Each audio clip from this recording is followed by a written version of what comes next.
क्योंकि इसकी technology fail हो चुकी है, पूरी दुनिया में इधर उधर भटक रहा है। अभिनंदन ने MiG-21 से पाकिस्तान के F-16 को मार गिराया था।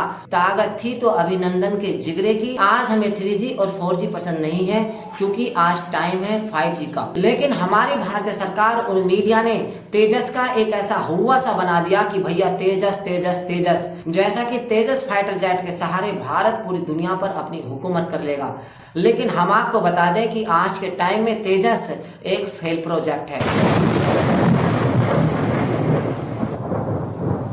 नमस्कार दोस्तों, आज हम आपको बताएंगे कि भारत जिस तेजस फाइटर जेट को बनाने के लिए पिछले 40 सालों से पूरी दुनिया में इधर उधर भटक रहा है, वो फाइटर जेट आज के टाइम में भारत के लिए बिल्कुल बेकार है क्योंकि इसकी टेक्नोलॉजी फेल हो चुकी है। अब आप कहेंगे कि भैया कैसे, तो इस बात को समझने के लिए कृपया हमारी इस वीडियो के लास्ट तक बने रहें और यदि चैनल पर नए हैं तो वीडियो को लाइक करें और चैनल को सब्सक्राइब कर दें। तो दोस्तों, हम आपको बता दें कि तेजस लड़ाकू विमान को बनाने के लिए साल 1984 में भारत सरकार द्वारा प्रस्ताव को लाया गया था और इसका कारण था कि उस समय पाकिस्तान की वायुसेना में अमेरिका का F-16 फाइटर जेट शामिल हो चुका था। इसलिए भारत पाकिस्तान के इस F-16 को टक्कर देने के लिए एक ऐसा स्वदेशी फाइटर जेट बनाना चाहता था जो F-16 को आसानी से काउंटर कर सके और वही भारत उन देशों की लिस्ट में शामिल हो जाए जो उस समय अपने खुद के फाइटर जेट बना रहे थे।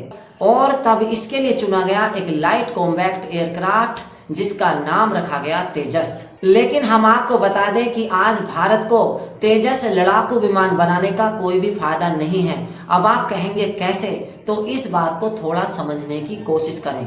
तो दोस्तों, तेजस चौथी पीढ़ी का एक लड़ाकू विमान है, जबकि आज के टाइम में दुनिया के कई देश ऐसे हैं जो 5th जनरेशन के स्टेल्थ फाइटर जेटों का इस्तेमाल कर रहे हैं और वही 6th जनरेशन के स्टेल्थ फाइटर जेटों को बनाकर ट्रायल के लिए उड़ा भी रहे हैं। जबकि भारत आज भी 40 साल पुराने चौथी पीढ़ी के फाइटर जेट को बनाने के लिए पूरी दुनिया में इधर उधर भटक रहा है कि भैया इसमें लगाने के लिए इंजन ले लो अमेरिका से और रडार ले लो इजराइल से और जैसे तैसे करके इस फाइटर जेट को बनाओ जरूर, क्योंकि ये फाइटर जेट आने वाले टाइम में भारत को विश्व विजय दिलाएगा।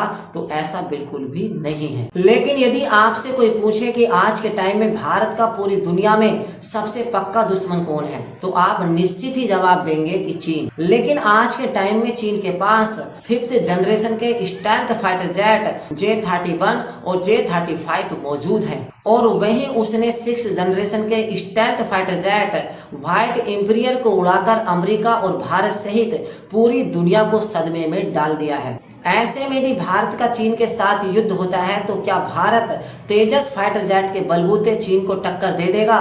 तो ये बिल्कुल असंभव है, क्योंकि तेजस लड़ाकू विमान को बनाने में जिस टेक्नोलॉजी का इस्तेमाल किया जा रहा है वो इसको बनाती है 4th जनरेशन का, जिनका टाइम आज से 15 साल पहले निकल चुका है। लेकिन आज 2025 में वक्त है 5th जनरेशन के स्टेल्थ फाइटर जेटों का, जो चुपके से किसी विदेश में घुस जाते हैं और उस पर बमबारी करके वापस लौट जाते हैं। लेकिन उस देश को इस बात का बिल्कुल भी पता नहीं चलता कि उसके ऊपर किस देश ने और किस हथियार से बमबारी की है। ऐसे में तेजस लड़ाकू विमान की टेक्नोलॉजी और इस लड़ाकू विमान का भारत को कोई भी फायदा नहीं है।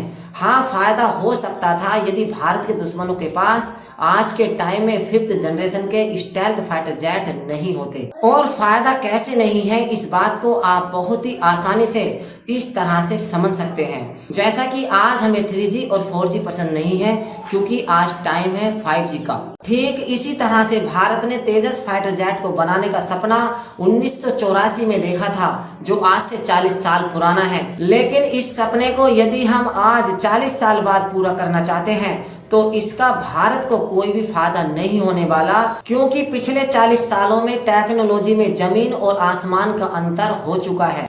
अब आप मुझे बताइए कि वो फाइटर जेट जो MiG-21 और MiG-23 जैसे विमानों के रिटायर्ड होने के बाद भारतीय वायुसेना में उनकी जगह लेगा, वो कितना पावरफुल हो सकता है? तो बिल्कुल नहीं। अब आप कहेंगे कि अभिनंदन ने MiG-21 से पाकिस्तान के F-16 को मार गिराया था, तो आपको इसे समझना होगा, ये ताकत MiG-21 की नहीं थी, ताकत थी तो अभिनंदन के जिगरे की, एक भारतीय पायलट के हौसले की। लेकिन हमारी भारतीय सरकार और मीडिया ने तेजस का एक ऐसा हुआ सा बना दिया कि भैया तेजस तेजस तेजस, जैसा कि तेजस फाइटर जेट के सहारे भारत पूरी दुनिया पर अपनी हुकूमत कर लेगा।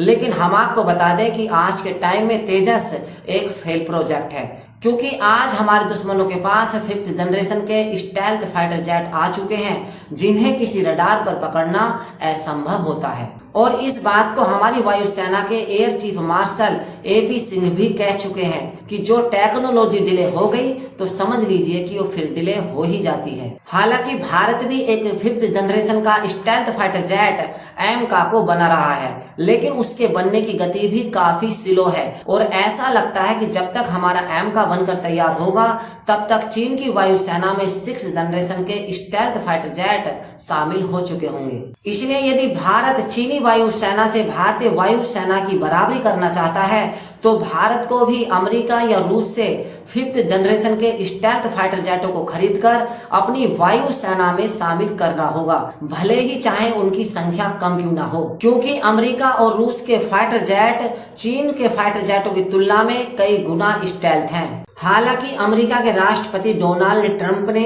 दुनिया का सबसे best stealth fighter jet F-35 को भारत को देने के लिए घोषणा कर दी है, और यदि F-35 भारत आ जाता है तो ये निश्चित ही भारत के लिए एक बहुत बड़ी उपलब्धि होगी, क्योंकि आज के टाइम में भारतीय वायुसेना में स्टेल्थ फाइटर जेटों की कमी चल रही है। और यदि बात करें तेजस की, तो तेजस फाइटर जेट का भारत प्रोडक्शन करके यदि अपनी भारतीय वायुसेना में शामिल भी कर लेता है तब भी ये फाइटर जेट केवल भारतीय वायुसेना में लड़ाकू विमानों की संख्या को बढ़ा सकते हैं, ना कि भारतीय वायुसेना की क्वालिटी को।